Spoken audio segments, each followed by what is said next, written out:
With project-based learning, I feel like it is a great opportunity to change the mindset of the way students work, and it allows them to really explore on their own and kind of flipping the model of what we do to becoming more of a facilitator than a person that's standing there and lecturing. And I've noticed major changes in behavior and attitudes towards learning, and what they desire is not trying to appease me, trying to please me. It's more of, hey, I'm doing this on my own. I'm trying to gain this knowledge myself, and it's really putting the ownership on the students. How did you used to feel about project-based learning before you started? Before I began the PBL projects, it seemed very overwhelming. It seemed like it was something that would be very difficult to implement, and it was more the planning aspect and getting it laid out to where I had a good plan, I had a good idea set in place, and then building around that plan, which is really what kind of changed my mindset from being nervous to actually doing the projects. How do you feel now about it? Now that you're seeing students being more successful at it?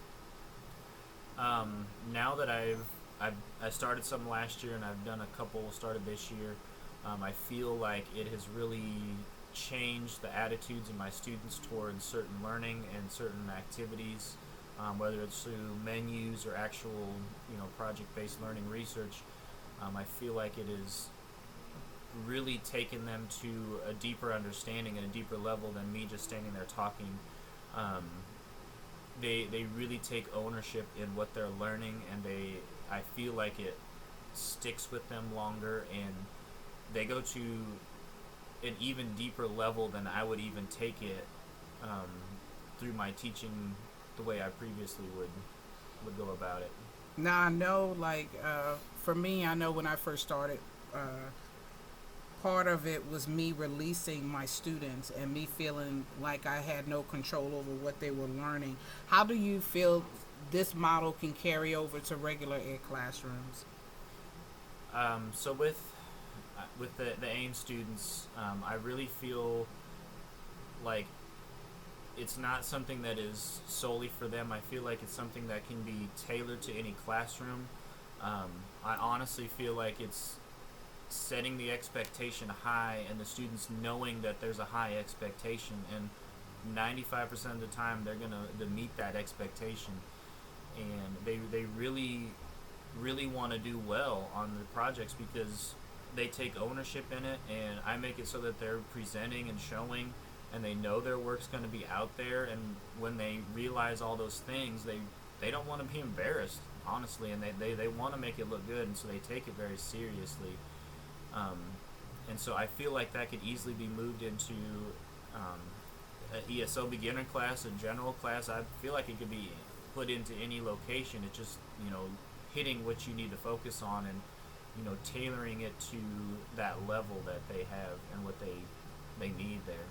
And if any teacher is thinking about starting this, what would be just a nugget of advice you would give them about starting?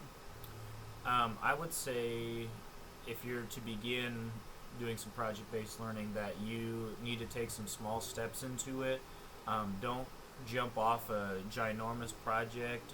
Start on something real simple, real basic, to where they're maybe researching a person, researching a single topic, and they're doing it independently.